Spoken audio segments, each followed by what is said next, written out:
¿Cómo nace esto? Es una pregunta que me han hecho, que en mi familia me la ha hecho. ¿Cómo nace? Nace de la curiosidad. En realidad el oficio nació de la curiosidad. Yo cuando tenía 18 años, mi padre me preguntó si yo estaba dispuesto a aprender el oficio de la orfebrería, de la platería criolla más que nada. Y yo, sin saber qué era en realidad, con 18 años, le dije que sí, que quería probar a ver qué era.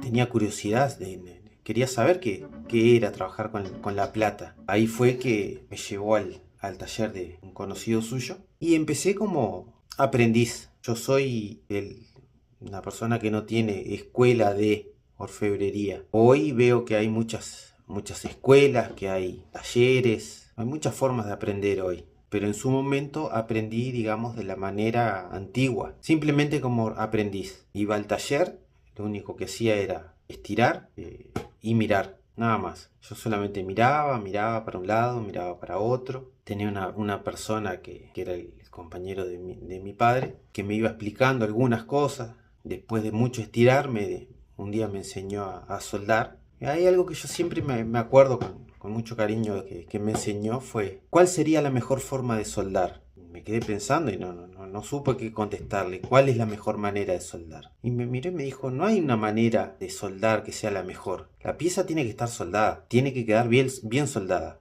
¿Qué es lo que vos le pongas? No importa. Así le pongas un alambre, un fierrito, un ladrillo, no importa. Lo que importa es que esa pieza quede en el lugar, que vos lo sueldes, la soldadura corra y eso quede bien. Nada más. Y tiene mucho sentido porque a veces no precisamos más que un fierrito o una pinza para que eso quede bien. Lo que importa es que corra. Y bueno, y así fui empezando. Un día me dio para soldar dos chapitas de plata. Obviamente me quedó mal porque terminé fundiendo la pieza antes que la soldadura. Cuando ya fui dominando eso, me empezó a decir que estirara una chapa. Me dijo cómo cortar la chapa. Fabriqué un caño. También me quedó mal soldado.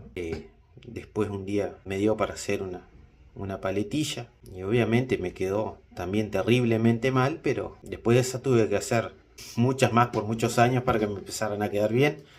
Por eso dicen que la práctica hace al maestro. Y así fui aprendiendo. Aprendí a hacer algún cabo de cuchillo. Pero más que nada lo que yo aprendí fue de platería criolla. Tampoco es que aprendí muchos secretos, porque obviamente ellos trabajando en su taller no tenían el tiempo para dedicarme, para enseñarme todos sus secretos. Yo simplemente hacía, nada más. Así estuve yo unos 10 años, hasta el momento que nació mi hija. Entonces yo ahí decidí que no quería ser más aprendiz y que quería dedicar mi tiempo a verla crecer. Dedicar mi tiempo a ella. En ese momento ella era lo más importante, y sigue siendo lo más importante.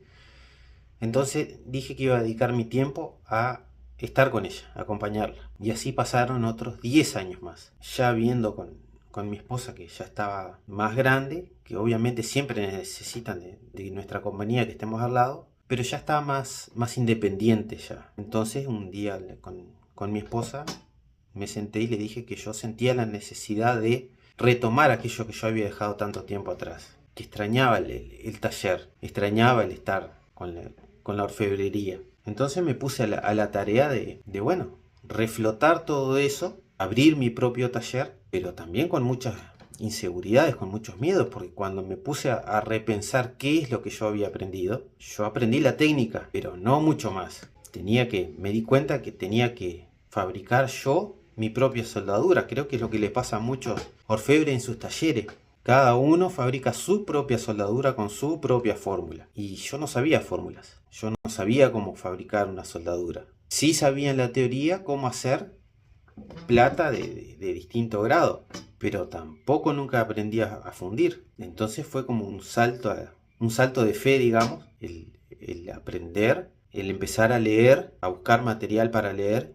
Y así pasé todo un año entero leyendo y tratando de absorber todo lo que más pudiera. Y después de un año de aquella charla que tuvimos con mi esposa, me decidí a largarme con todo a abrir esto. Fue con mucho esfuerzo, porque como ven, es un galpón que se reformó. Es más, yo lo reformé como pude, el techo de yeso, y lo pinté y lo quería empezar lo más rápido posible. Por eso está también así un poco como que le falta un poco de pintura, pero es porque quería empezar lo antes posible. Tenía el ímpetu, tenía las ganas y quería empezar a aplicar eso que había leído para empezar a practicar nuevamente para ver si yo podía recuperar la mano para hacer esas cosas. Y mi idea al principio era empezar haciendo bombillas, que es lo único que yo sabía hacer, o que creía que sabía hacer. En un momento nos dijimos, bueno, pero ¿por qué no probar con la joyería? ¿Por qué no creer en uno mismo, en la capacidad que uno tiene y decir, yo sí puedo hacerlo? Y yo creo que los artesanos somos muy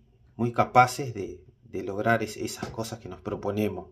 Más allá de los artesanos, creo que cualquier persona que se proponga algo lo puede hacer. Todos podemos lograr lo que querramos. Solamente tenemos que volcar nuestra pasión a eso. Entonces me dije que sí, ¿por qué no? Yo iba a hacer joyería. A pesar de que nunca había hecho nada de joyería, nunca había tocado ni había visto nada de joyería. Es más, la primer pulsera que hice, una esclava rayada que hice, es la que conserva mi esposa. No es la más linda de todas, pero es como un recuerdo de cómo comenzamos. Fui aprendiendo a base de experiencia, mirando muchos videos, leyendo, y digamos que al grado de hoy he podido hacer, por ejemplo, esta me la hice yo hace un año tal vez. Ya llegar a este grado, la verdad que es un orgullo para mí, porque me demostré a mí mismo que yo podía llegar a más, que podía hacer más cosas. Como el tema de las piedras también, no conocer de piedras y cómo hacer un engaste, lo terminé aprendiendo solo y terminé aprendiendo a hacerlo. Tengo algunas piezas hechas con engaste. Conozco mis falencias, que por ejemplo en el grabado a mano, a buril, el cincelado. Reconozco que hay muy buenos cinceladores. No es mi fuerte, pero me defiendo. Y básicamente esa es la historia de cómo yo comencé con esto. ¿Pienso quedarme por acá? No, la verdad que no. Espero crecer más técnicamente, aprender muchas cosas más. Bueno, los animo a todos a que hagan lo que quieran, que busquen cuál es su pasión. Como dije, yo creo que todos somos capaces de hacer lo que querramos. Todos tenemos una habilidad oculta que no la hemos descubierto o que no la hemos explotado. Así que los animo a que cada uno pueda experimentar y probar. Y bueno, me gustaría que alguno me deje su comentario de qué experiencias han tenido y qué les ha parecido. Muchas gracias.